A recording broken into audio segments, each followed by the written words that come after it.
cities, every single hotel booked on points. This is your complete guide to Japan. We're starting off in Osaka, then heading north to Niseko, and spending a few days in Kyoto, splitting our stay between a budget Hyatt hotel and one of the most luxurious hotels in the world.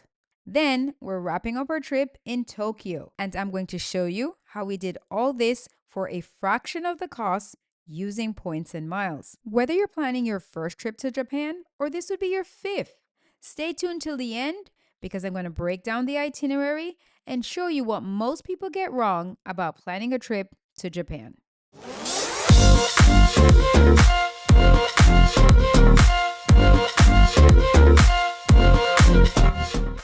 We just landed in Japan. I'm taking you straight to Osaka.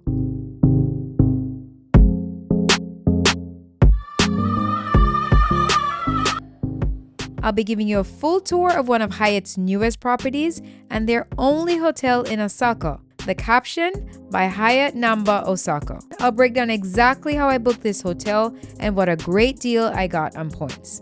And one more thing, share this video with friends so that they too can plan an amazing stay. And if I can ask you for one more favor, please don't forget to hype this video. This option is only available in the first week and it really helps the channel out and gets this video to other people who are planning their trips to Japan. But for now, let's explore Osaka.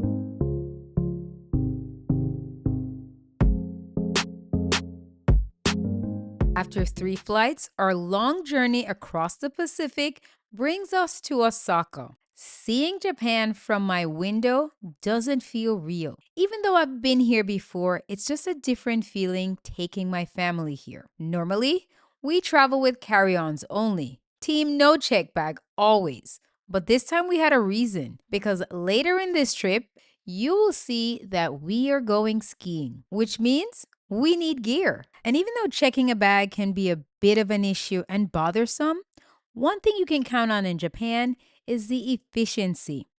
After leaving the airport, we were able to get on a bus that would take us to a central train station, allowing us to take a taxi from there to our hotel.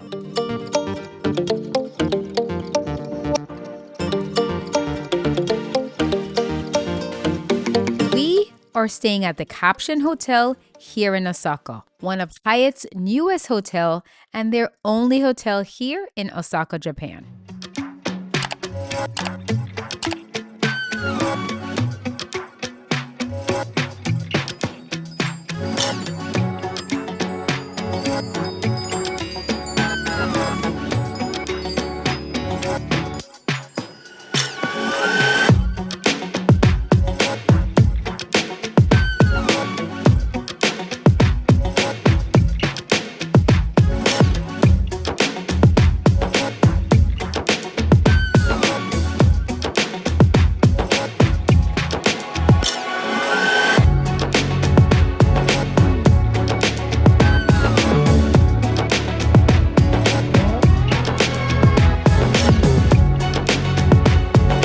After getting checked in and dropping off our bags, we didn't want to walk far for dinner. Literally, just steps away from the hotel is a local spot called Munashi.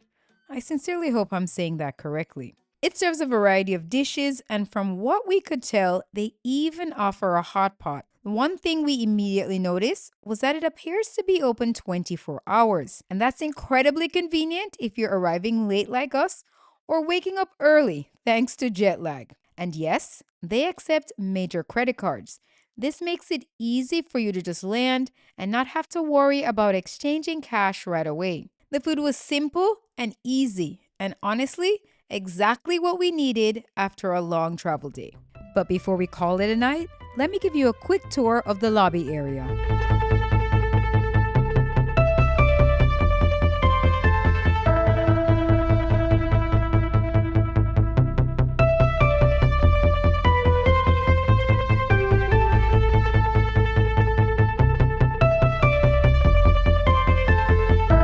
The Talk Shop by Hyatt Osaka is the hotel's all-day cafe. The menu includes casual dining fare with a local twist. Dishes like Osaka-style fish and chips, takoyaki.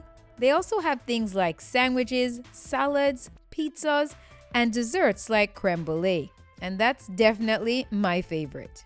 The seating feels community oriented and cozy, with plenty of seating and even power outlets if you want to hang out and charge your laptop.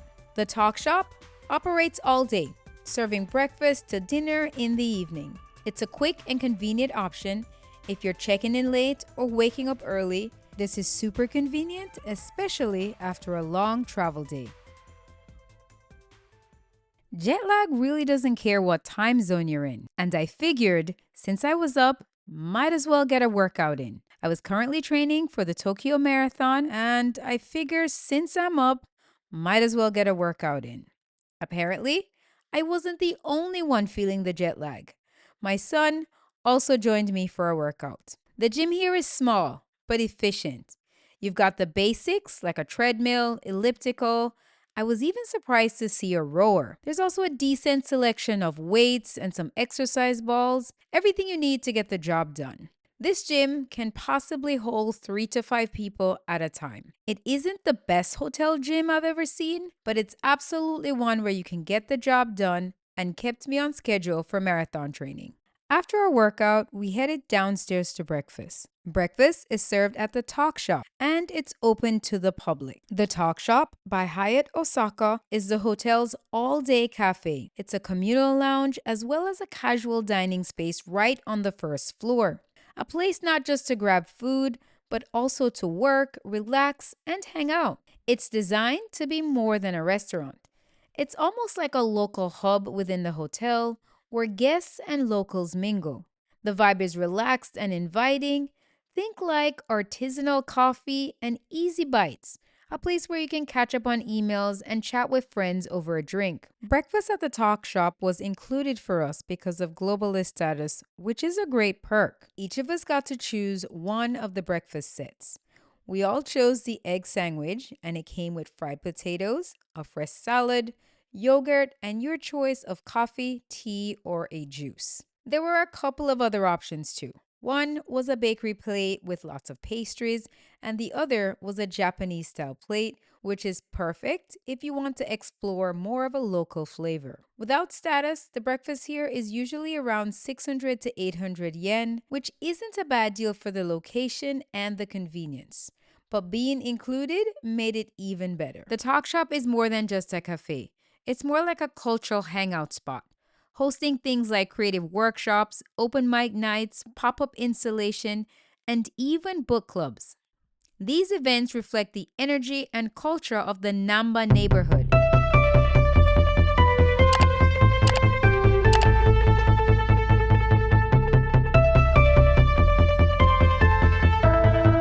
Today was our first full day in Osaka, and we plan to do some exploring. Since we plan to hit a bunch of iconic spots in Osaka in one day, we picked up the Osaka Amazing Pass. It's a one-day sightseeing and transportation card for 3,500 yen, which is about 23 US dollars. With this pass, you get unlimited rides on the Osaka Metro, city buses, and participating rail lines, and entry to about 40 different attractions across the city. We slid down the famous Sutentaku slide.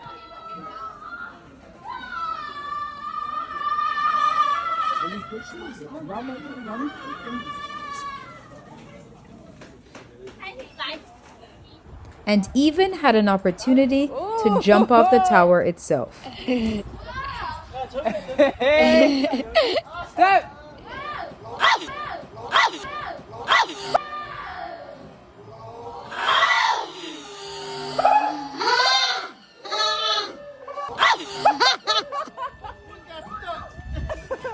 Now be careful jumping off the tower so you don't end up like James. You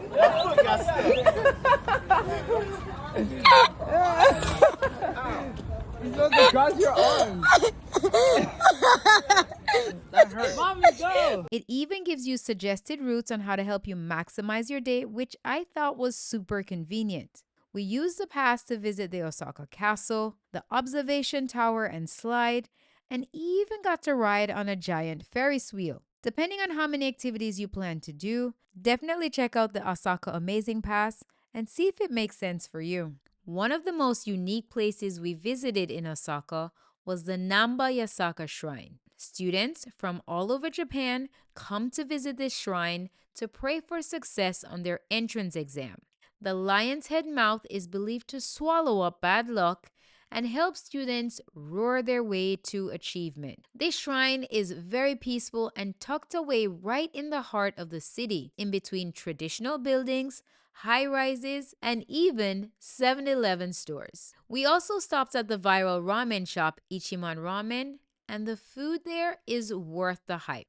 Rich broth, perfectly chewy noodles, and the comforting warmth of this bowl of ramen after a long day of sightseeing really hits the spot. We ended the night by heading down to the Dotonbori River Walk. We took photos with the iconic Glico Running Man, which is one of Osaka's most recognizable landmarks. Definitely is a vibe. Now that we've explored Osaka, it's time to give you a full room tour. We're staying at the Caption Hotel in Osaka, Japan, and I want to give you a little room tour. We are in the King Room.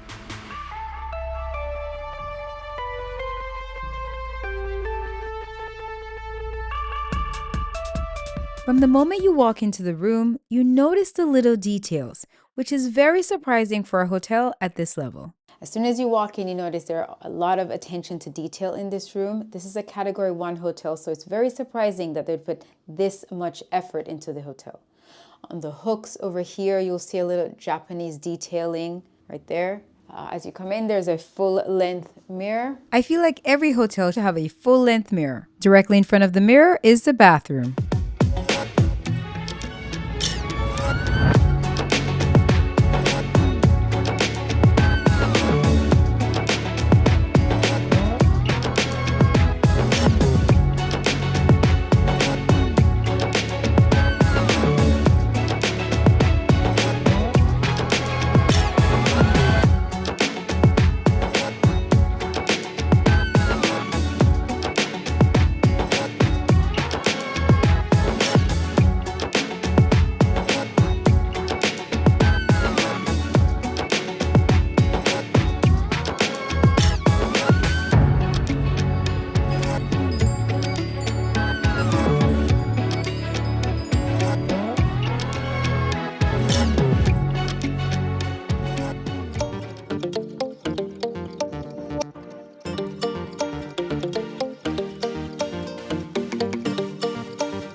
Even though the room is pretty small, there's everything that you need. So here are some really cool things. This rack to hold your clothes is formed by a Japanese sword. In the hotel, they provide you with pajamas, and these were really, really comfortable. Now, you cannot take these home, but you can wear them while on your stay here. And there is even a little air and fabric freshener here. So you can spray it on your clothes, so you can smell a little fresh. Also in this cabinet is an iron and a safe to keep all your valuables. This is the beverage station. There is no water bottles in this room. You have to go outside to fill it up from the beverage station, and you can get hot or cold water. They provide you with teacups, lots of tea, and even coffee. Right below the beverage station is a refrigerator. It's big enough to hold snacks and drinks, perfect for traveling with the family. Here on this side, this is probably the smallest bed table I've ever seen. But you have this little clock, and I like this clock better than the other clocks because there's no light reflecting from this clock keeping you up at night. These lights turn off the lights on the foyer and the table over there, and I really like this lamp. It's adjustable, and I like the little detailings on the outside. And look at this phone. It's like the smallest phone ever. Now, the bed was pretty hard. It was really hard to sleep on this bed, but I got the job done. Same settings over here with the lights, and they left us little treats here. I don't know what these little treats are. We haven't tried them yet.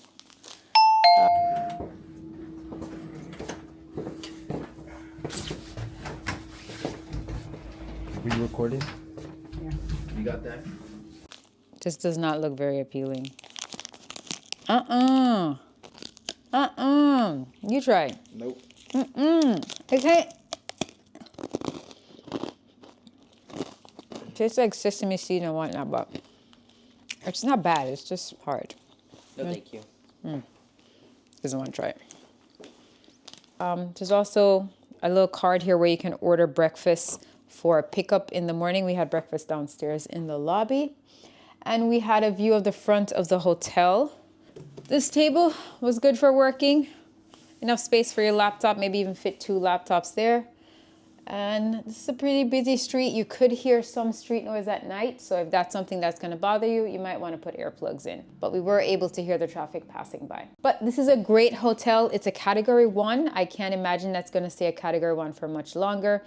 The points price is between 3,500 to 6,500 points per night.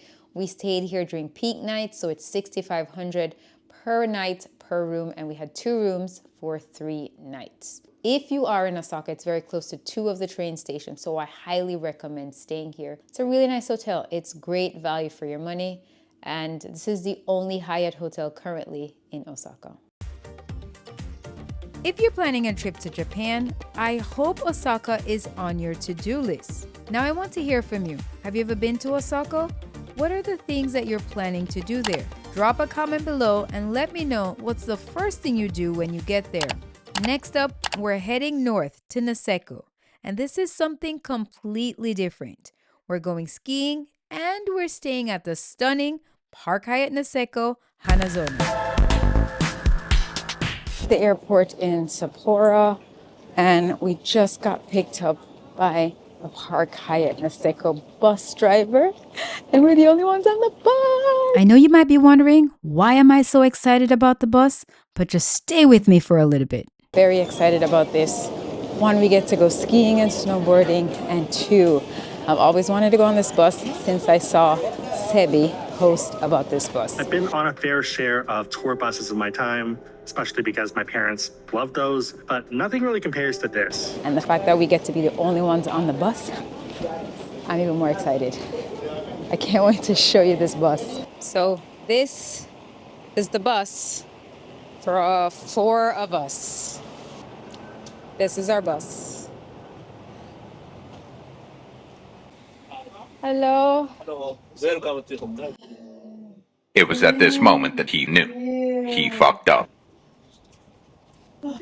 Oh, this is a different bus. What is it supposed to look like? We just got picked up from the Sapporo airport and we're headed to Park Hyatt Niseko. One of the things I am most excited to see was the bus that came to pick you up. So I watched Sebi's video and they came and picked him up in this luxurious bus. And so I was very excited. When the gentleman picked us up at the airport, we were the only names on the bus. It was going to be all 4 of us in this luxurious bus. They picked us up. We have a really nice bus, but it's not the bus that I envisioned. Let me give you a little tour of this bus and tell you what I was expecting in the other bus. This bus does have seats that recline, so you could relax a little bit. Put the armrest down, put your seatbelt on. Now here you have a little tray table. It's not big enough for you to put your laptop, but there's a cup holder here. We have another drink holder right here. Somewhere you could hang like a handbag or a coat. And the bus is equipped with free Wi-Fi. Now, there are tons of rows in this bus. 1, 2, 3, maybe like 15 to 20 rows. So this bus can hold a lot of people. There's space up top for you to put a backpack, not enough for a small suitcase, and you have your own vents right here. The driver was nice enough to adjust the heat to our preference, so that was really nice. They told us that we're going to stop about an hour and a half into the drive to get some snacks before we take on the last hour and a half to get to the resort. All in all, pretty nice bus. It's very good that we're the only ones on the bus. I was hoping for the other bus, but it's a ride nevertheless. I will, though, very much express to the people at the front desk that I wish I had the other bus. To go Niseko Hanazono, driving about 2 hours 30 minutes. Next 1 hour, 1 stop, break time. Safety drive, please safety belt. Okay. Now, even though I was a little disappointed about the bus, I decided to focus on a ride up to Niseko. Now, the Park Hyatt, if you're a globalist, will cover 2 adults and 2 kids under 5 from the airport up to the hotel. However, we did have to pay for 2 spots for the kids, and that was about 1,300 yen, which works out to be about 70 to 80 US dollars. We are at our stop. Whew. Chilly. So we get some snacks, go to the restroom, and get back on the bus for the other hour and a half of the trip. I don't know what any of this food is. None of it even looks remotely recognizable. I mean, apart from the fruit and stuff, but like chips and yada. I don't know what this stuff is. No idea. We grabbed a few bags of chips, some tea, some water, and headed back on the bus and continued on our trip. By the time we got to the hotel, it was completely dark. Snow was falling even harder than it was before. It's almost like we drove straight into a snow globe. The lights from the hotel, glowing through the storm, made it feel like something out of a storybook. A true winter wonderland tucked in the mountains of Japan. And in that moment, I just knew the next few days were going to be special. After all, Niseko is known for having the heaviest snowfall in the world, and we were about to experience it firsthand. Thank you. Good to have you here. Check-in was quick and simple. The staff was professional and friendly, just like you'd expect at any Park Hyatt. They even gave us hot chocolate while we waited. Just a few minutes after check-in, we were escorted to a room 626, a 2-twin room that can hold up to 4 adults. In part 2 of this video, I'll show you our second room where we got upgraded to a suite. Make sure to subscribe and turn on your notifications so that you'll be the first to know when that video comes out. And by scanning this QR code, you can access to like Taxi Go app, like an Uber, and like onsen, restaurant, and all that stuff. Thank you. Thank you. And in here, if you have like a wet clothes, by pressing this heater button, this panel will heat up and it will dry your clothes overnight. Perfect. How about this privacy button? If you press this privacy, you won't hear the bell ring, and our staff cannot go into your room. Okay. So when you ask for like a room service, room cleaning, make sure to turn it off. Okay. Thank you very much. Of course. Well, let me know if you need any. What's your name? Yujiro. Yujiro. Okay. Yep. Thank you very Thank much. you. Thank you. Bye-bye. The hotel's management team was nice enough to send up some Hello. treats for us. There were things like energy bars, fruits, and items from their specialty bakery. We have our card for our general manager. Oh, thank you very much. Thank you. Now let me give you a quick video montage of our room.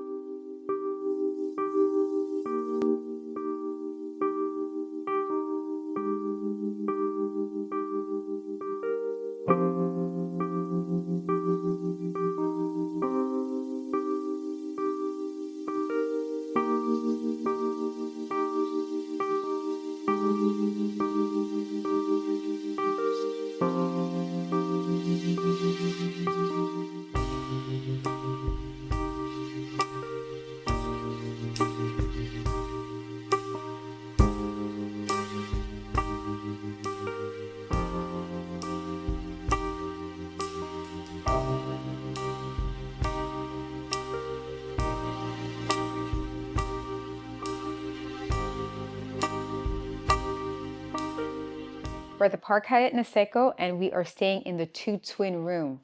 This room can hold up to 4 adults. We have 2 twin beds here, and then a bed along this gorgeous 12-foot window. Let me take you into the bathroom. Throughout the entire room, they have these little buttons here to turn on and off the lights. When they're illuminated, that means it's off, and then you press it to turn it on.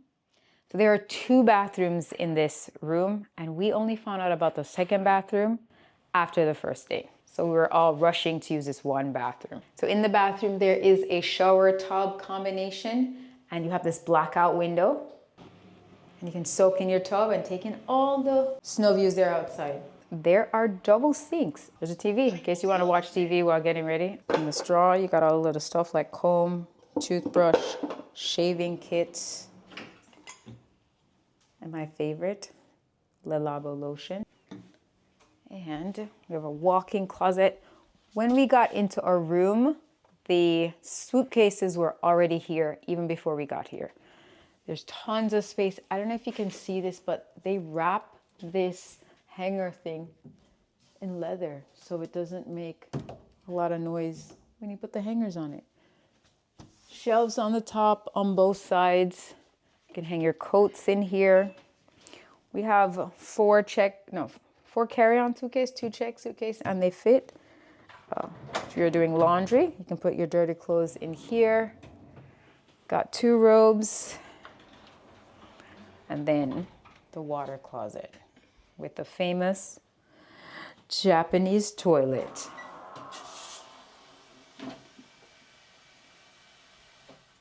I mean, come on, doesn't get better than that.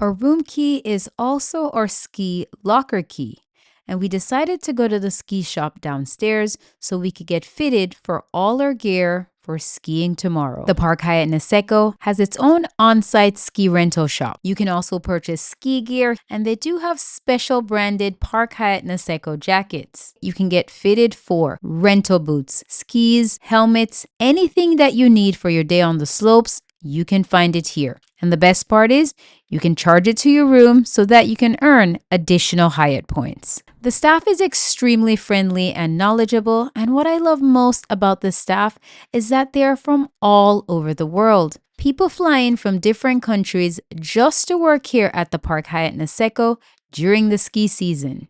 We did arrive on Christmas Eve, so the hotel had planned a fireworks show, and we arrived just in time to see the fireworks going on right over the slopes.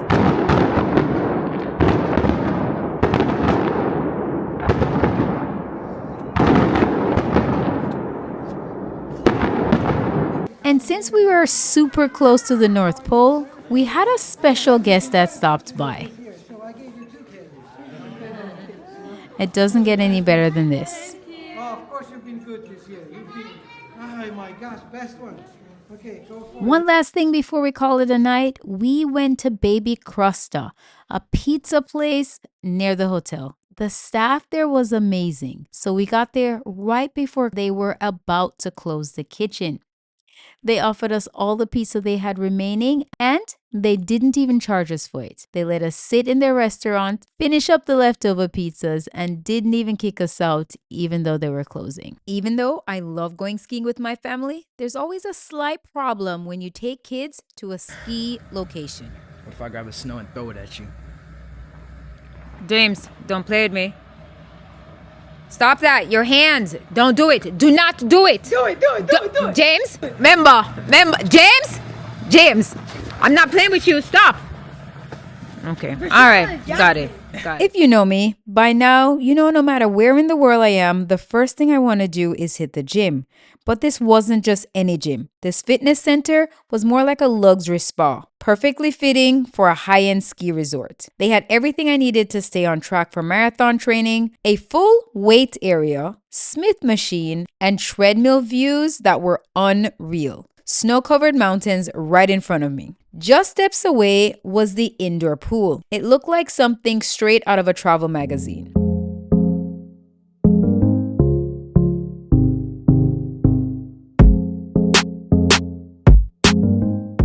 lockers were impeccable. There was a steam room, sauna, and beautiful showers. This was definitely the kind of place that makes you want to work out on vacation. One of the things I was most excited for on this trip was the bus ride up to the resort. But the second thing was actually going skiing in Japan. We checked into ski school that morning and they asked us what level of skier were we. If they had a negative option, that would definitely be me. Right across from the ski shop is the ski lockers, and this is one of my favorite perks at the Park Hyatt Niseko. The lockers are included in your stay, and your room key doubles as a locker key. Since we had already been fitted for our gear the day before, the staff had everything waiting for us inside our lockers. Now here's a game changer. These ski lockers are heated. Warm ski boots on a freezing winter morning, that alone deserves 5 stars. Now let me just say, getting dressed for skiing should be an Olympic sport. The layers, the buckles, the helmets, the wobbling walk outside. This is the workout before the actual workout. But once we stepped outside, it was calm and quiet. The snow was falling softly. It was absolutely beautiful. And right outside the door, they even had air blowers, so you could clean off the snow from your boots and gear before heading back into the hotel. Our instructor was incredible. He was patient, encouraging, and somehow even calm when I looked like I was relearning everything from the start. He kept telling me, pizza, French fries, pizza, French fries. Even though this is my 3rd or 4th time skiing, it always seems like I'm starting from zero. Thanks to a little magic editing, I'm going to let this video make me look like I'm an advanced novice instead of a regular one.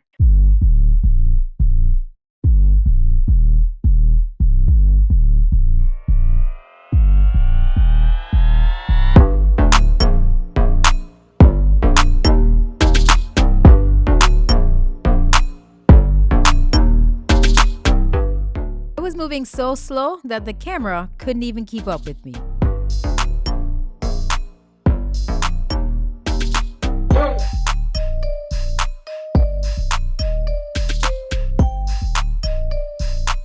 We had such an amazing day on the slopes, and honestly, paying for ski school was completely worth it.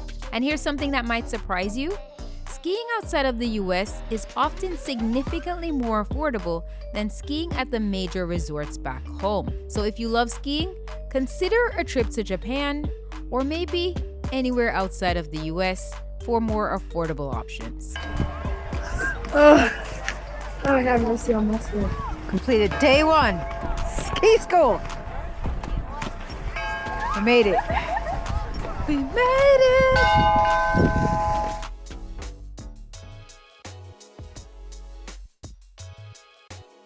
At the Park Hyatt Niseko, the experience really begins before you even step inside. When the guests arrive either by taxi or by shuttle, their luggage is quickly taken from them and the staff greets them with the type of warm hospitality that Japan is known for. As you walk into the hotel, the first thing that catches your eye is the incredible enclosed courtyard. In the warmer months, this space is filled with greenery, but during the winter, it becomes something a little different. Almost like a live-in art installation where you can watch the snow gently fall inside this quietly glass-framed space. It's almost as if the hotel is inviting you in and setting the tone for the rest of the property.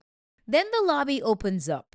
The one thing you immediately notice is just how intentional the design feels. The space is massive, but the furniture is minimal. Off to the side, there's a cozy seating area centered around a fireplace that almost feels like someone's living room. After a long day of skiing, I can imagine that this spot is probably one of the best spots to just sit down, warm up, and just relax for a little while. But what really stops me in my tracks is the views. Early in the morning, the sun begins to rise right behind the mountain.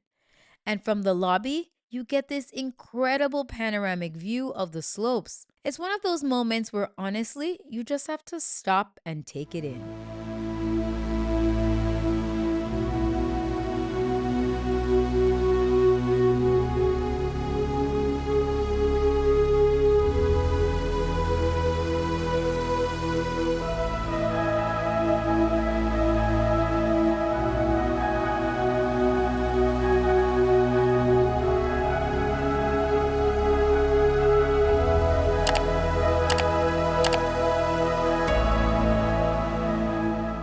The check-in area sits towards the back of the lobby, and behind it is this stunning orange sculpture. We actually checked in the night before, and the staff here was incredibly welcoming. But I had to come back the next morning to experience this space in the daylight. Just across from the check-in desk is a small study area where guests can find information about the resorts. Here, you'll find maps of different ski slopes, restaurant guides, and schedules for the complimentary Hanazono shuttle buses. These will take you around the resort area. And if you know anything about Japan's punctuality and how seriously it's taken, you want to plan ahead and be at the stops 5 minutes before what's listed on the schedule. No matter where you stand in the lobby, the hotel really makes the mountains the star of the show. Watching the skiers make their way down the slopes in the early morning while the sun rises over the mountain is the kind of view that really makes this place feel special. One thing I quickly learned about the Park Hyatt Niseko is that this hotel loves turning spaces into unique experiences. Just outside the main lobby area sits a small chapel. It's usually used for private ceremonies and special events. The chapel itself is designed to bring natural light and views of the surrounding mountains. During our stay, the space had been transformed into something completely different. There was a special pop-up installation featuring Johnny Walker and its iconic Johnny Walker Blue Label whiskey. This display was like a small gallery dedicated to the brand, showcasing the bottles and telling the story behind one of the most well-known whiskeys in the world.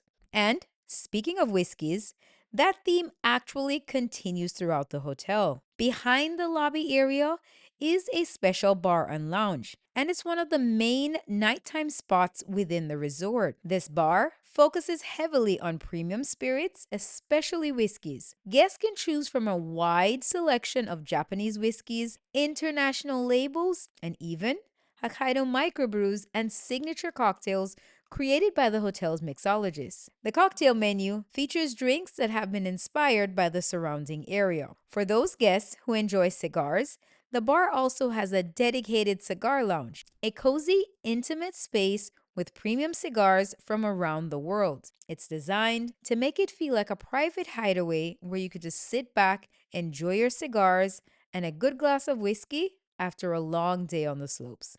It's clear that this hotel isn't just about skiing. It's also about creating a full luxury resort experience once you come off the mountain.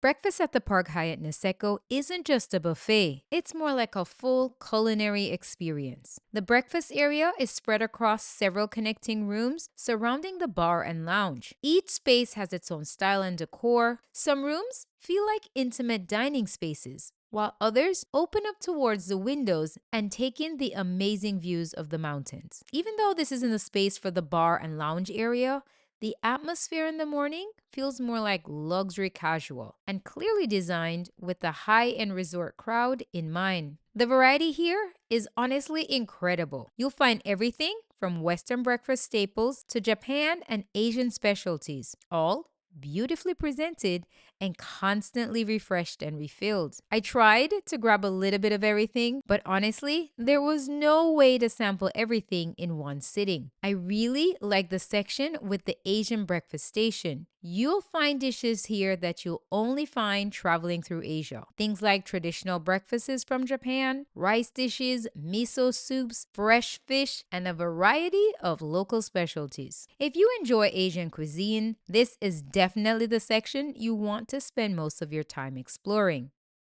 Since we were visiting during the holidays, the hotel also set up Christmas decorations around the breakfast area. This included gingerbread houses and festive displays that really added a nice seasonal touch. Another highlight was the hotel's specialty bakery. In addition to the pastries they served at breakfast, they also had a bakery counter where guests could purchase fresh breads and treats to take with them throughout the day. Our second morning, we had breakfast at the Italian restaurant. The entire family joined us that morning, and once again, the hotel made sure the seating took full advantage of the mountain views. It's pretty clear that when you eat at this hotel, the scenery is always part of the experience. Now, breakfast was covered for 2 adults since we have globalist status, But if you were to pay for breakfast, it usually costs around 30 to 40 US dollars. And in our case, the breakfast was included for 2 adults with our stay, but we had to pay extra for the 2 kids. Considering the quality and the huge selection, and the fact that you're way up in the mountains, honestly, this breakfast might be worth it. After breakfast, we decided to head back to the slopes for our second day of skiing. And let's just say it got a little more interesting. While James and Nyla had an interesting day on the slopes, That was tiring. Watch out there. mine was a little terrifying. I would say life altering at some point. Going down the red. That. Hey, how are Going you? down the red and the powder snow is not easy. The boots. Paddle's a little harder. So bad. So bad. Good time, less. So bad. How did you go up? 3, 4. We did 2 of the like going to the middle, and then 2 going to the red. Think about it. I'm the best. I'm the best at both. In the family. No, you're not. I've got 2 more. You want a lollipop? For our final 2 nights, the staff here was kind enough to upgrade us to their suites. If you haven't seen the first video, go back and check it out. That'd be a great introduction to the Park Hyatt Niseko. I'm going to give you a full tour of the King Suite here at this incredible ski resort.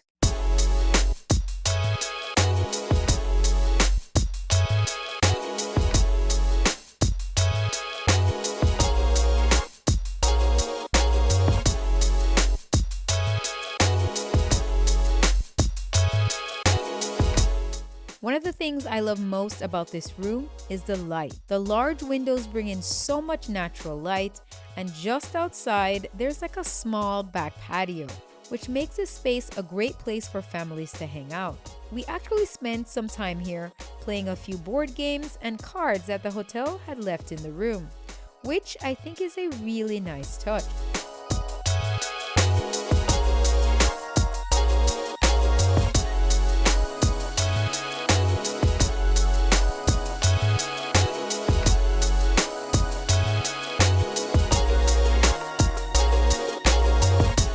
It's almost like you have to have a calculus degree to figure out exactly what is the right combination of buttons to get all the lights to turn off at night. I have never seen a bathroom this big, and to top it off, a heated Japanese toilet.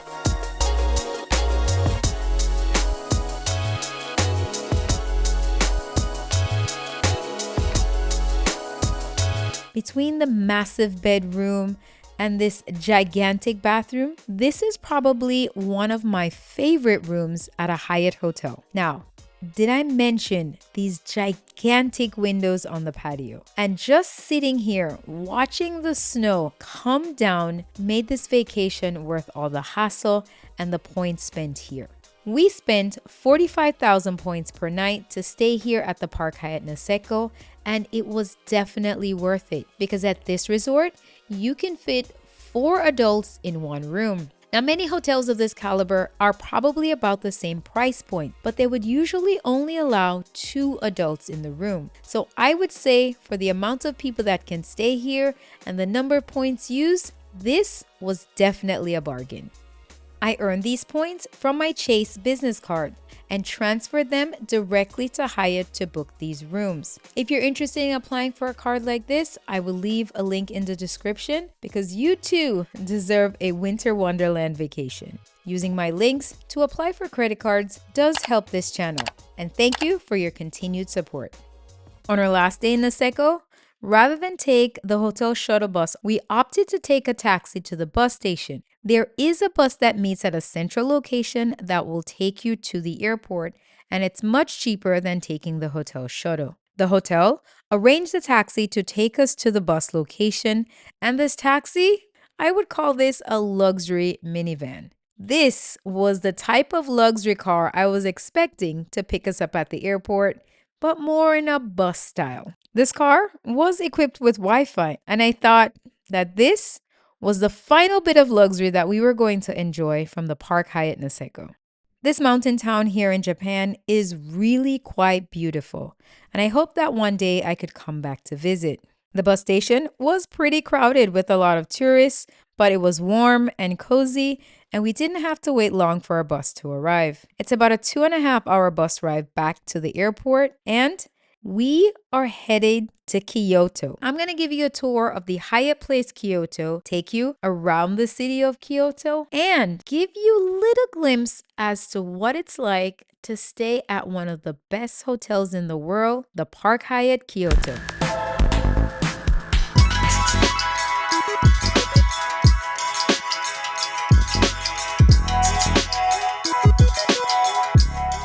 From a $1,200 a night ski resort to one of the cheaper Hyatts in Japan, we were staying at one of the most incredible ski resorts in the world. But what happens when you leave all of that luxury behind and try to explore Japan using far fewer points? That's exactly what we're doing today. Because in Kyoto, we checked into the Hyatt Place Kyoto, a much more budget-friendly option. But here's the twist. We're also going to be staying at the Park Hyatt Kyoto, one of the most luxurious Hyatt properties anywhere in the world. So today, we're starting off on the more points-friendly side of Kyoto, and I'm taking you with us as we explore the city, from the Hyatt Place Kyoto to bamboo forests to monkey parks and to the thousands of torii gates.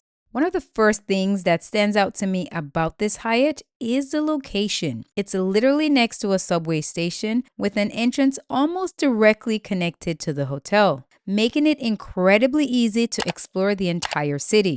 If you're planning on visiting Kyoto's historic areas, including the famous Gion district, that's where you can find the Park Hyatt Kyoto. It's only about 3 to 4 kilometers away. For someone like me, that's a quick 20 to 30 minute jog or a 15-minute car ride. But what surprised me was the lobby. I really like the lobby for this hotel because when you hear Hyatt Place, you're probably picturing a fairly simple hotel. But this space feels completely different. The lobby is wide, open, with lots of natural light and plenty of communal sitting spaces. There are large tables if you want to get some work done, comfortable lounge areas, and even small sections where families could sit down and organize their itinerary for the day before heading out to explore Kyoto.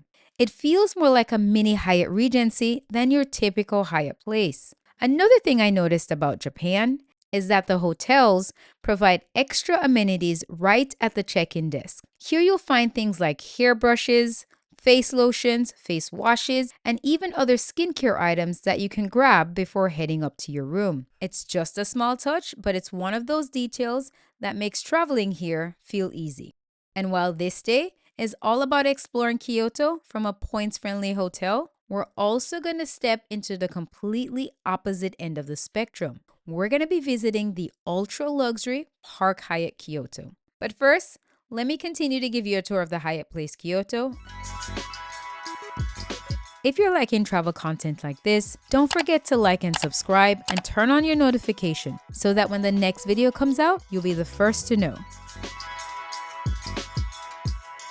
Just off the lobby, there's also a communal laundry area, which is really convenient if you're traveling for a while. To use these machines, you need to grab coins from the front desk, but once you have them, it's pretty easy to do a quick load of laundry. The only downside is that everyone in the hotel is trying to use the same machines, so it can get quite busy.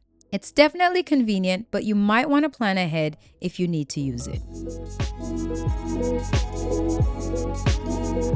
Right next to the laundry room, you'll also find the hotel gym. It really has everything you needed for a stay like this. There were 2 treadmills, other cardio machines, dumbbells, and even a cable machine. So you can definitely get in a solid workout while traveling. Right next to the check-in area between the gym and the laundry room, there is a small bar and marketplace. You can grab refreshments, snacks, alcoholic drinks, and even gourmet popsicles with a fun twist.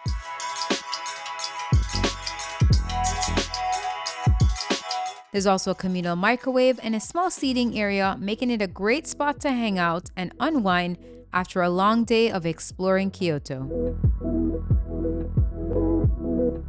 We had 2 rooms on the 6th floor next to each other.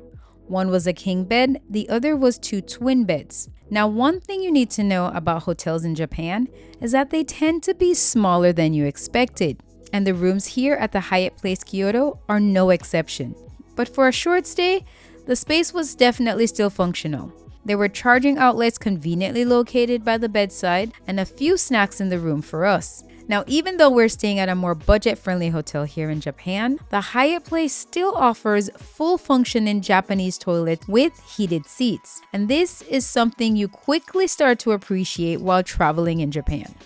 Now, the best part about this stay is how we actually booked it. I transferred Chase points to Hyatt, and the standard rate here ranges between 6,500 and 9,500 points. For our stay, we paid 9,500 points per room, which I really think is a solid value for staying in Kyoto.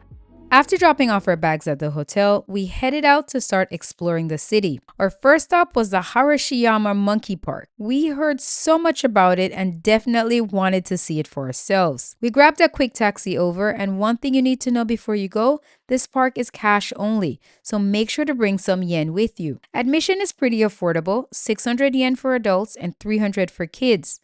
And if you like animals, getting to see wild monkeys up close is definitely worth it. We just left Kyoto and we're at, I think I'm saying this right, Arashima Monkey Park. Whew, almost out of breath. We are walking up the hill / mountain. It's about a 20-minute walk from the bottom up to the top to see the monkeys. It is a pretty steep walk. If you're coming in here, don't bring any food. There's water at the bottom. You can buy from the vending machines. But be prepared. This is a workout. I'm sure it's much more fun heading down. But going up, you're gonna need your strength. I had to take my hat off. It's so hot. We're about a quarter of the way. I hope these monkeys are worth it. Take note of these monkey expression. You don't want to mess around and get the wrong one. Okay, update. I had to take the jacket off, the hat off. I don't know how it's 40 degrees and I'm sweating. Dress appropriately. Dress in layers because it will be hot and cold at the same time. Halfway up, there is a rest stop and play area, which is great if you're traveling with kids. We got our first monkey sighting. One thing you need to know about this monkey park is that the monkeys are allowed to roam freely, so you need to follow the rules. You're not allowed to bring any food in the open because this can cause the monkeys to approach you. But if you want to feed them, there is a designated building. From there, you can feed the monkeys through the small openings in the window, which is such a unique experience. The food costs about 100 yen, which is usually just something like some cut up bananas, and really getting to feed the monkeys was one of the highlights of this trip. We just finished up at the Arashima Monkey Park. It was about 600 yen to enter. Definitely worth it. Spend the extra 100 yen to get the food to feed the monkeys. That was a pretty cool experience. If you are in Kyoto, plan some time to do this activity. You won't regret it. It's totally worth it. After feeding the monkeys at the park, we were ready for lunch. So we walked down into the city to see what our options were. Now, I had heard about the crowds in Kyoto, but seeing it in person is honestly pretty shocking. The streets were completely packed with tourists. And eventually, we found a food hall with several different vendors. This is great when traveling with families because everyone can pick what they want to eat. And the good news is, most of the vendors accepted credit cards. Next, we went to visit the famous bamboo forest. And just like the rest of Kyoto, it was very crowded. So if you're hoping to get those quiet Instagram photos, I would highly advise you to come early in the morning. After walking around and all of that, we decided to call it a night after a long day of traveling.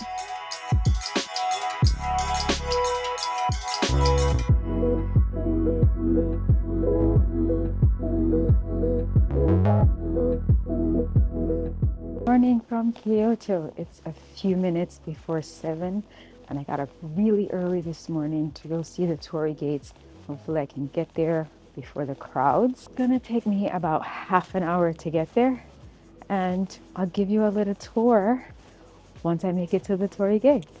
I decided to start the morning off really early and headed out to the Fushimi Inari Park. This is a famous shrine known for thousands of red torii gates. I wanted to get there before the crowds, so I left my hotel while everyone was still sleeping. When you're traveling with a family, I have learned it's really important to build an itinerary where everyone gets to choose something they want to do. This also gives people the option to opt in and opt out. Not everyone wants to do the same thing, especially when you're traveling with teenagers. So giving people the flexibility can make the trip more enjoyable for everyone. I made it to the torii gate. I had to take a little bit of a detour because I got on the wrong train, missed my stop. But the people at the train station were very helpful, got on the right train, and now we're here.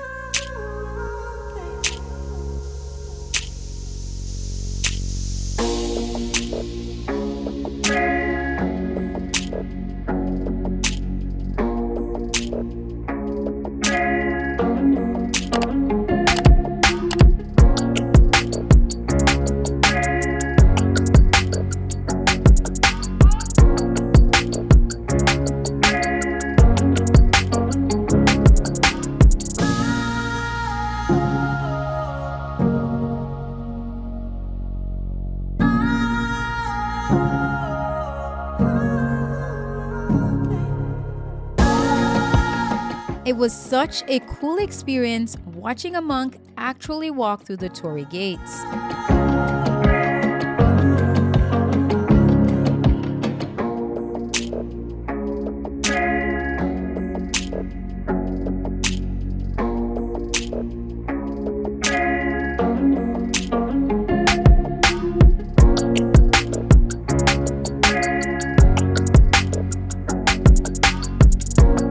About halfway up, you can find a small stall. You'll find souvenirs, refreshments, and light snacks.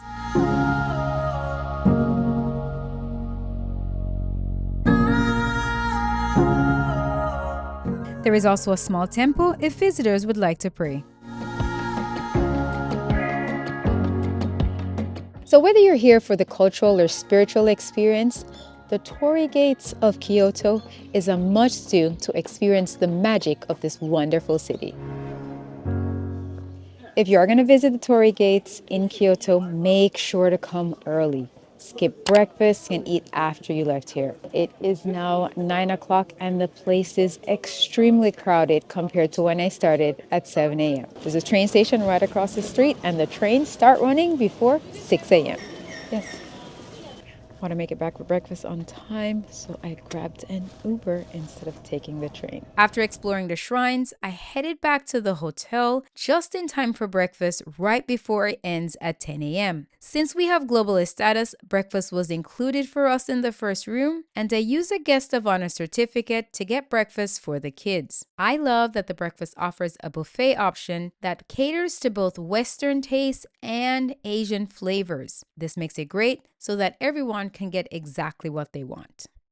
After breakfast, we packed up our bags and checked out of the Hyatt Place Kyoto because our next stop was something completely different. We grabbed the taxi and headed across the city, and I could feel the anticipation building because next we're checking into the Park Hyatt Kyoto. This hotel has received incredible recognition in the travel world. It has been featured by Condé Nast Traveler, and it was even ranked in the list of 50 best hotels in the world in 2024. And the crazy part, we're about to stay here without paying cash. I'm going to show you how incredible this property is and tell you whether the Park Hyatt Kyoto is actually worth the points or the thousands of dollars it can cost per night.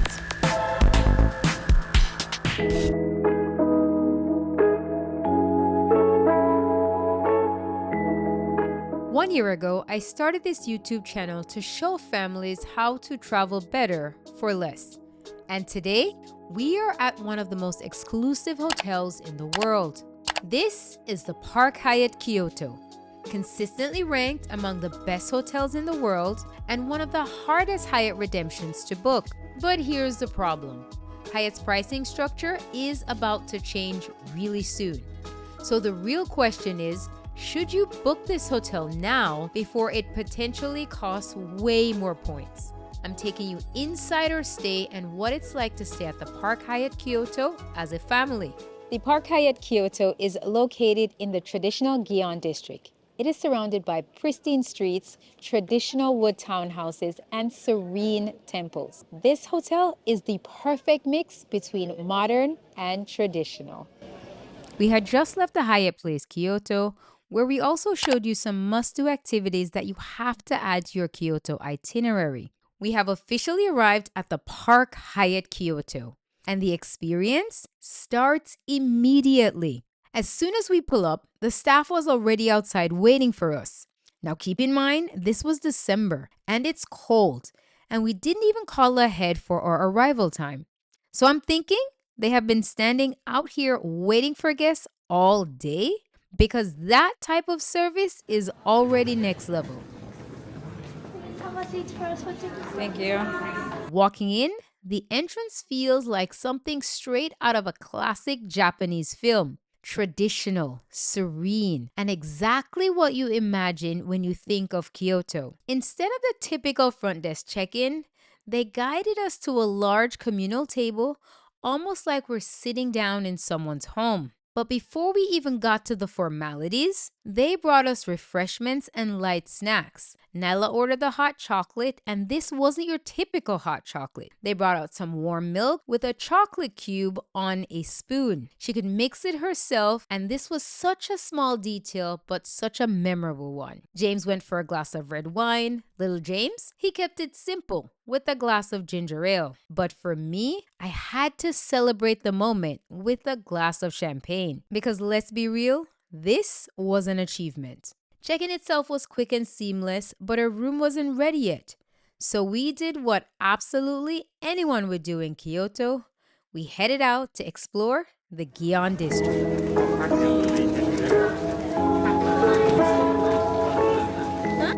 The Park Hyatt is located in the heart of Kyoto's most historic and traditional area, the Gion district. This place is what people imagine when they think of Japan. And the Gion district is one of Kyoto's most famous geisha districts. Now I have to warn you, it is packed with tourists, just like we showed you in the previous video. This area definitely feels like it's suffering from the effect of over-tourism, especially around midday.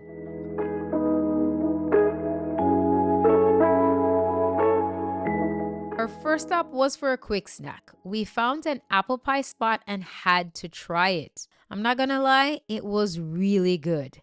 After that, we made our way up the hill to one of Kyoto's most iconic temples.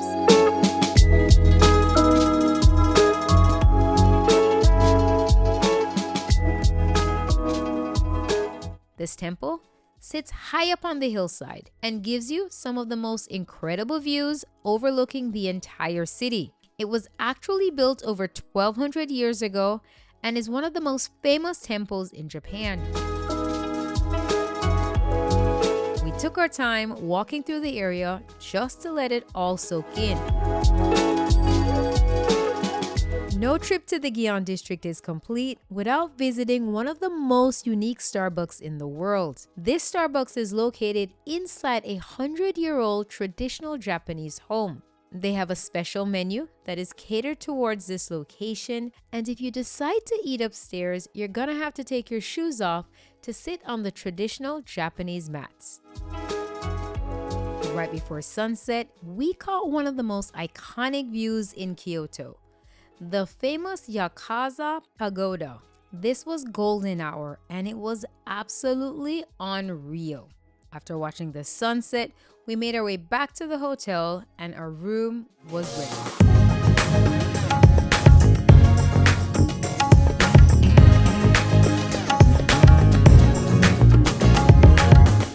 Made our way back to the Park Hyatt Kyoto and I really got to take a look at the entryway.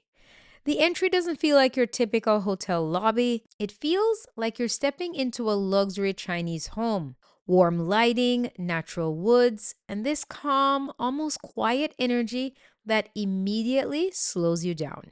And just off the main area is what they call the living room, which is really the heart of the hotel. This space transforms throughout the day, but in the evening, it turns into something special. For Globalist members and guests staying in suites, the hotel offers an exclusive happy hour experience. And yes, it definitely includes drinks. This happy hour typically happens around 5 to 6 p.m. You might hear soft music and traditional Japanese instruments being played. Things like the violin, the guitar, and even a cello just subtly playing in the background while people sit around and reminisce about their day in Kyoto.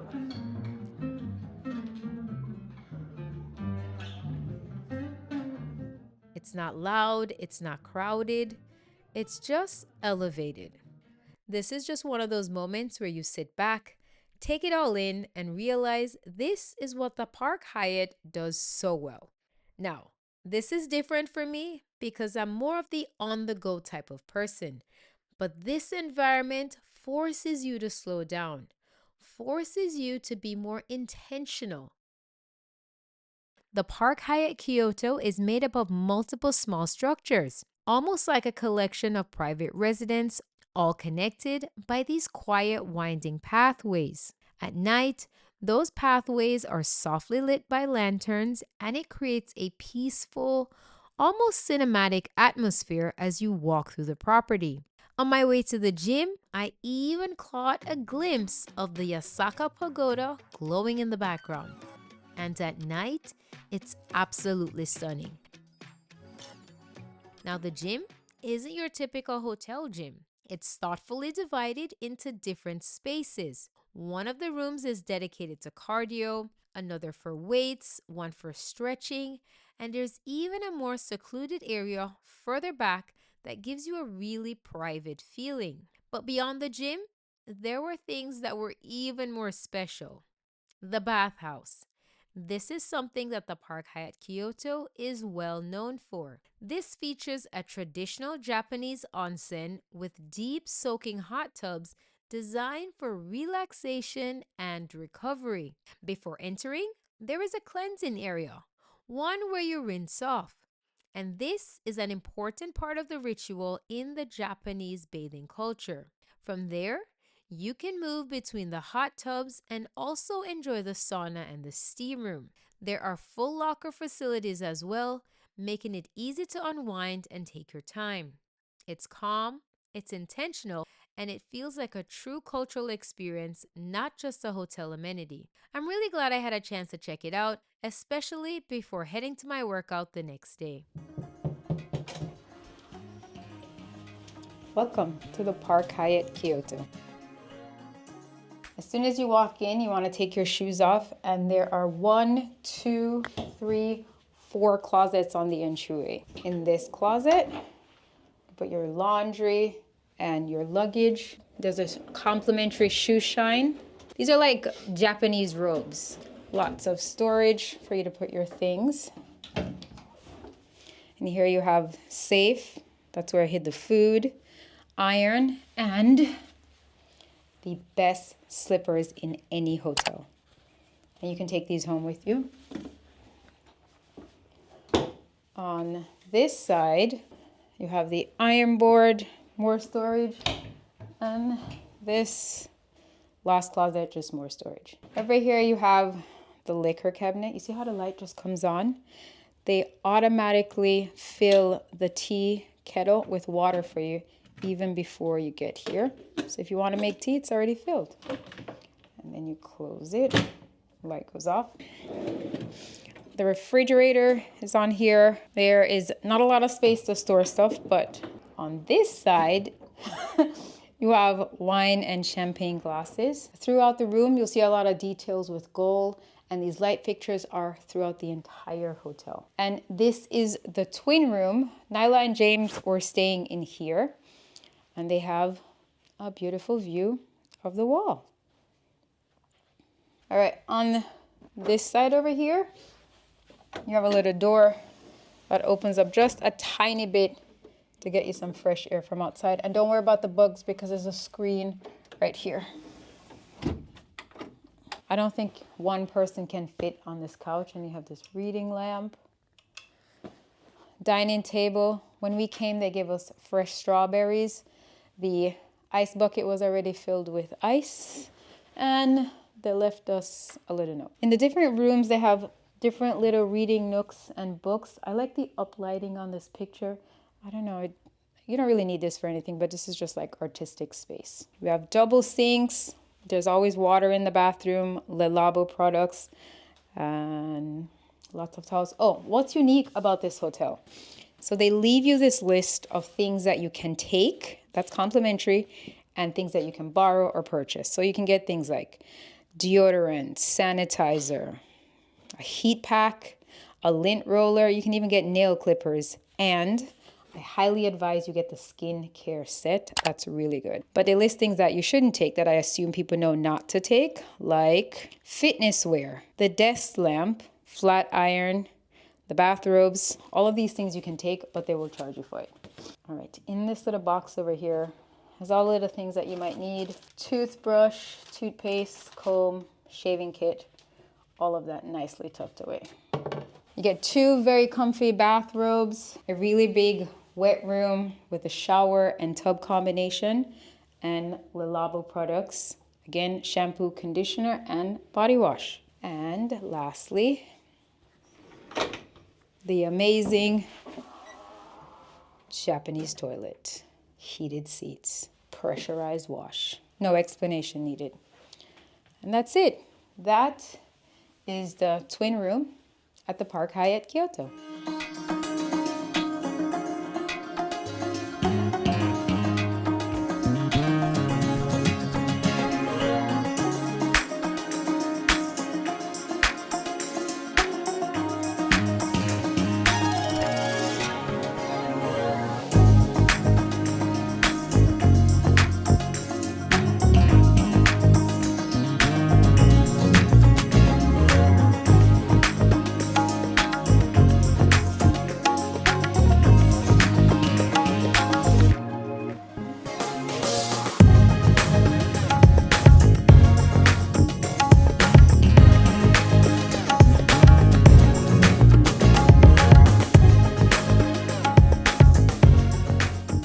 So one of the things I love about the Park Hyatt Kyoto is that in the midst of all the craziness that is the tourists and everything visiting the Gion district, that this is a place of serenity. You come back to your hotel and it's like you shut off all the noise of the outside. The gardens provide this peaceful escape from the hustle and bustle of outside. And even though I'm a budget traveler, it's really hard to put a price on that. I think it really is more impactful to me, especially during this winter vacation where it's very cold. So after touring the streets and coming back here and it's nice and warm and quiet outside of everything that is Japan, it feels like home. Actually, not really home because my home's kind of crazy, but I don't know, it's just an escape. I'm sitting here just looking at the people on the street and everyone's just busy. And I'm in this area, as you can see here, it's like a little sitting area, library. Even though the hotel is at capacity, there is no one here. I am the only one here talking. Everyone's either out or in their room or in separate places in the hotel. So if you're looking for the perfect dichotomy between crazy busy and relaxing, this might be the place for you.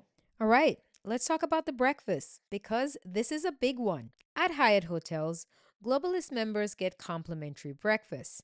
And if you had to pay out of pocket at this hotel, breakfast was around 6,000 yen. This is roughly between 40 and 50 US dollars.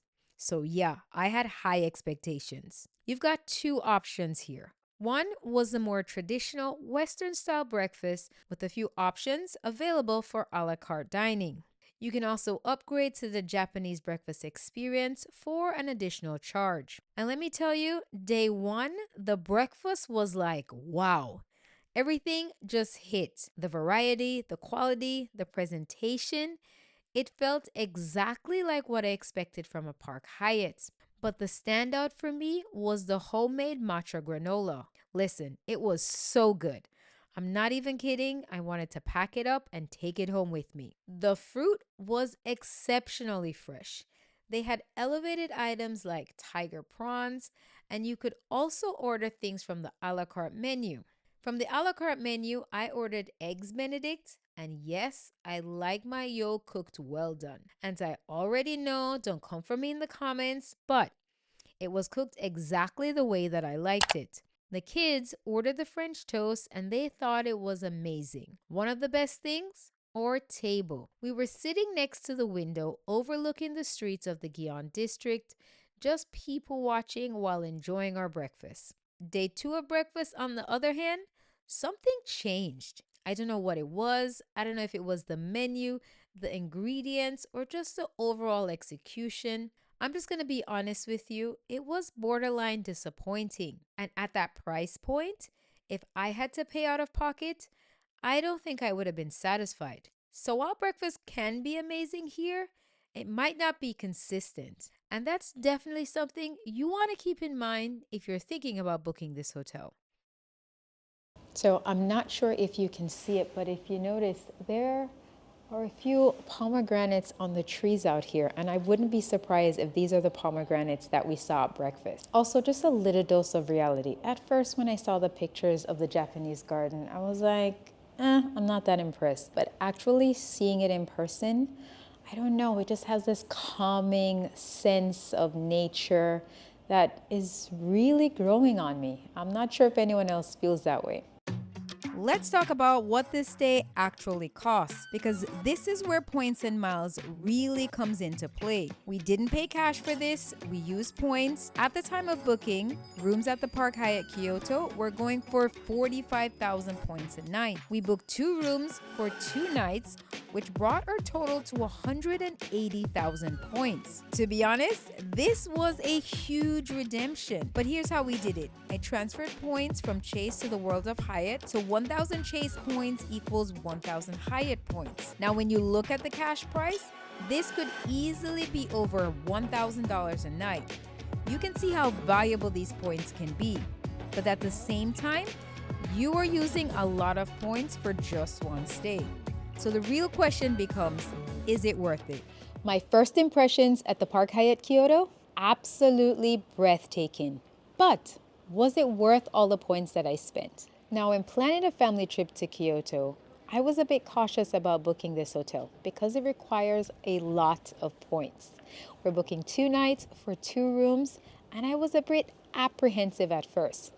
But I'm happy to report after staying here for 2 nights, I will definitely say it was worth it for a once-in-a-lifetime experience. So I want to give you my take on this hotel. Now, I have to let you know where my frame of mind is. I am a value-driven customer. While experiences mean a great deal to me, I would rather get more bang for my buck. And when I'm paying 45,000 points a night, I am expecting top quality service. This hotel definitely has a history and has won many awards for its customer service.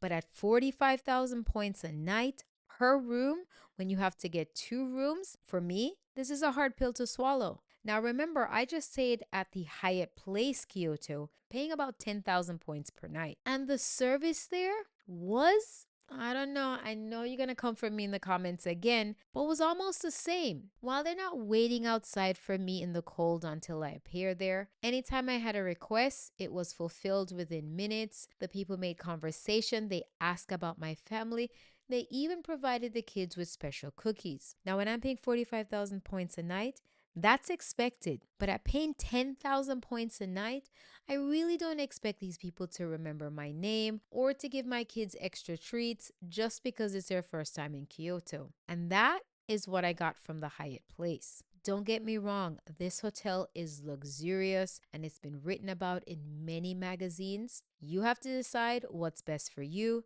But again, as a value-driven customer, I am glad I did it. But when the prices go up to probably about 50 to 75,000 points a night, I'm not sure I would even consider staying here. But for me, it's not worth it at all. I'd rather spend my points on multiple hotel stays than to spend my points at one luxury stay. Again, I'd love to know what you think. Let me know if you think this is worth the points. Will you be staying here at 45,000 points a night? Or Would you consider it if the price goes up?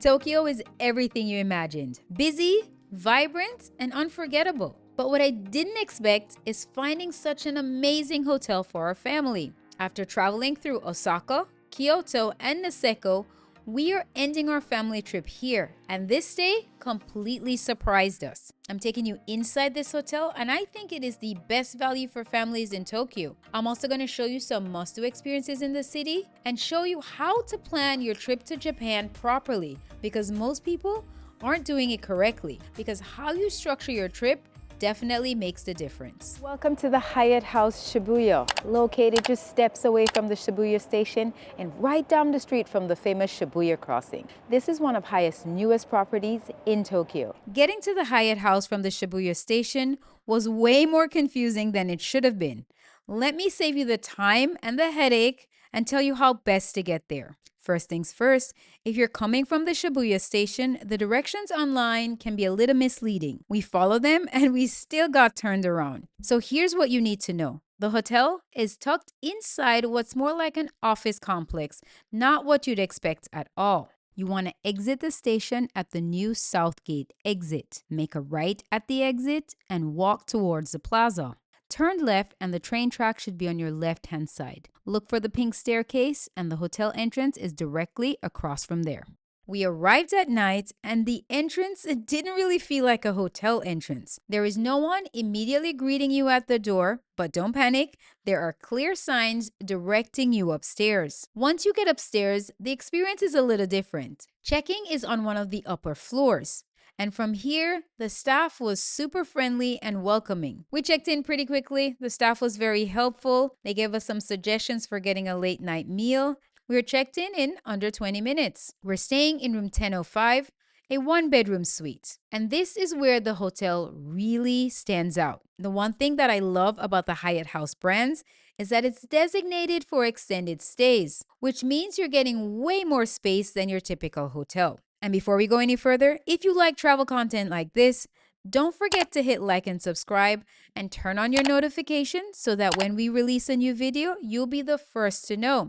Okay, back to the room. In Tokyo, hotel rooms are usually very small. Space is everything, and to have a space like this is definitely a benefit, especially with two teenagers. You have a full living space and a kitchen with a dishwasher, refrigerator, and a stovetop. And I think we're actually going to be really comfortable here. This is probably one of the best setup for families in Tokyo. The best part is you can actually book directly into a suite. No upgrade needed, which is usually very rare.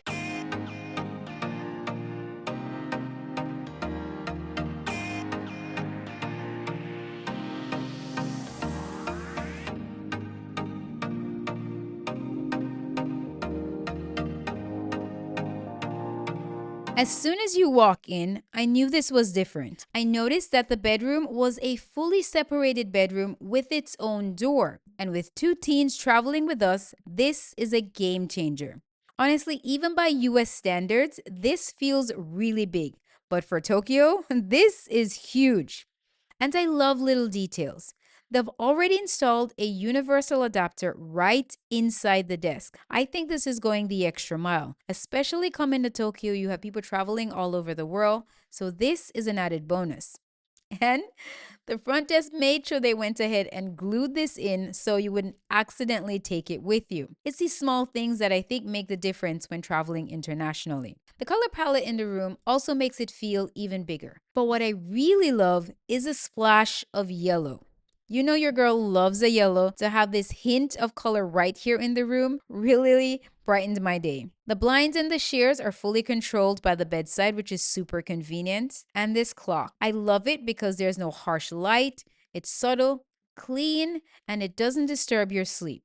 Now let's look at the closet. This closet is probably bigger than my entire room the first time I visited Japan. If you want to see my first solo trip to Japan, leave a comment below and I'll make that video for you. The bathroom has a semi-separated layout, which is perfect for families. There is a large tub and shower combo in its own enclosed space. Then there is a separate sink area outside, so someone can be showering while someone else is getting ready. And the highlight of this entire room is a full washer and dryer right inside the room. And after traveling for 2 weeks, this is everything. They even provide you with laundry supplies at the front desk, so they've got you completely covered. Now, I have to tell you, this washing machine and dryer does make a loud noise when it's drying, and it does take forever to dry.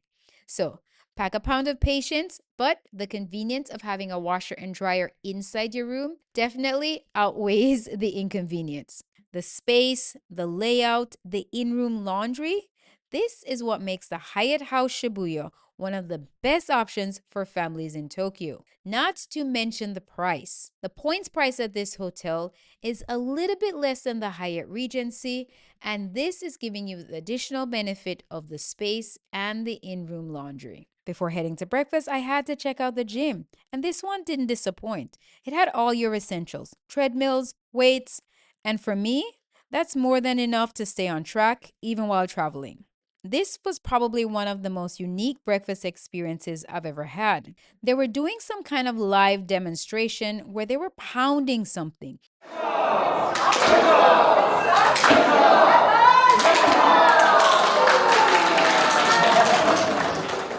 I had no idea what was going on at first, but then it turns out this is a traditional Japanese ceremony, and they are pounding rice to make mochi, and this usually happens around the new year. Mochi is a sweet rice cake, and the whole process is actually a celebration that symbolizes good fortune and prosperity for the upcoming year. And what I love most is that they weren't just showing it to you, they were inviting guests to participate.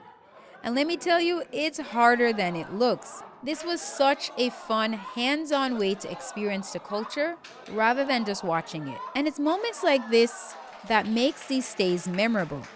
Not just when you're staying somewhere, but when you're actually experiencing the destination.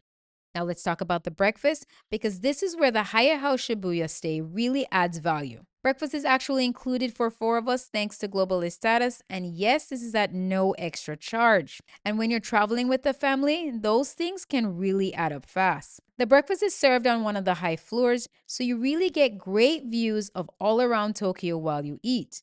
I think this is a great way to start the day. They had a mix of Western options and traditional Japanese dishes, things like rice and seafood. But honestly, the breakfast, there wasn't anything that really stood out. But the convenience is really where it shines. When you're traveling with people and everyone has a different taste, having everything in one place makes the morning so much easier, and it's way more efficient to get everyone organized before heading out to explore. And speaking of convenience, there's something right outside the breakfast area you all want to know about. There is a small market area, and you can grab things like snacks and souvenirs, and it's perfect for picking up things right before you head out. Next to the market area is the pool. To access the pool, you need to get a key from the front desk, and you go through the locker rooms. They've got lockers, showers, towels, and even a machine to dry your swimsuit, which I think is a really nice touch. But wait, the pool itself. It's an indoor pool with floor-to-ceiling windows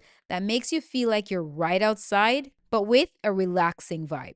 Since we're here during Christmas, the fact that it was heated was even better. Trust me, after walking 15,000 step explore in Tokyo, this pool and hot tub is really gonna hit different. This is really the perfect way to recharge after a long day in Tokyo.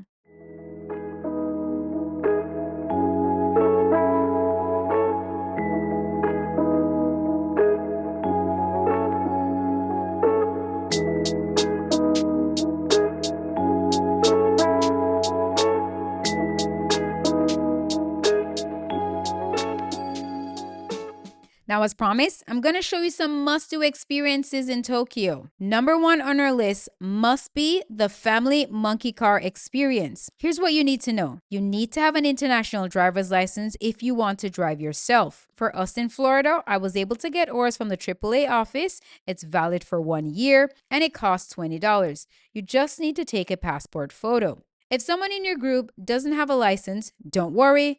They can be provided a driver and your family member can ride shotgun. And even the little ones who don't drive can still participate because this is completely family friendly. When we went, it was pretty cold, so make sure to dress appropriately. They offer different route options depending on what you want to experience. One of my favorite parts is that you get to pick costumes for your ride, which makes this entire experience unique and fun for kids and adults alike. Trust me, this is the kind of hands-on, quirky Tokyo activity that you really can't get anywhere else in the world. Now, after this, we still have a few more things you must add to your itinerary when in Tokyo. Number 2, you need to check out Team Labs. Team Labs Borderless is unlike anything else in Tokyo. Here's a travel tip. If you buy your tickets directly from their website, you can change your time slot up to 24 hours before. However, if you buy from a reseller or a third party, you can't change your time. It's locked in, so plan accordingly. Team Labs is not your typical museum. It's a total sensory experience where you get to walk through water, there's interactive light exhibits, and the art is constantly changing. Here's what I love most. It's perfect for families with all ages of kids. The younger ones can explore and touch and interact, and the older ones can get to be kids at heart and touch and feel everything that's in the museum. Because there is a water installation, you're going to want to wear pants that you can pull up above your knees. But don't worry if you forget them at home. Team Labs does offer shorts that you can borrow from them. And finally, you cannot come to Tokyo and skip the Shibuya crossing. I know people are going to say it's touristy, but trust me, it's not overrated. Seeing hundreds of people cross the intersection at any given time of the day is something you have to experience in person. But here's the real way to do it. Head to the Starbucks at Shibuya Crossing and go right upstairs. Grab a coffee, a pastry, and just sit by the window. Watching the movement from above gives you a completely different perspective. Here's a travel tip. If you go during off-peak hours, you probably are going to get a really nice seat in front of the window. Now, as promised, here is the biggest tip of all. It's not just about planning your trip to Japan, but how you structure the trip. Most people don't think about this part, but it made a huge difference. I want to be honest about something. Our routing on this trip was a little bit unconventional, but there was a reason for that. One mistake I'll admit to, ideally, Osaka and Kyoto should be done back to back. They're close to each other and they flow perfectly. It definitely makes geographic sense. But here's why we didn't do those two together. It's all about the points availability. The hotels in this video can run up to $2,000 a night if you're paying cash. Now, when the availability opens up, we had to book it. Even if it meant routing straight to Osaka, then flying north to Niseko, and then heading back to Kyoto before finally ending up in Tokyo. Yes, it cost us a little bit extra in time, but it saved us thousands of dollars in hotel costs.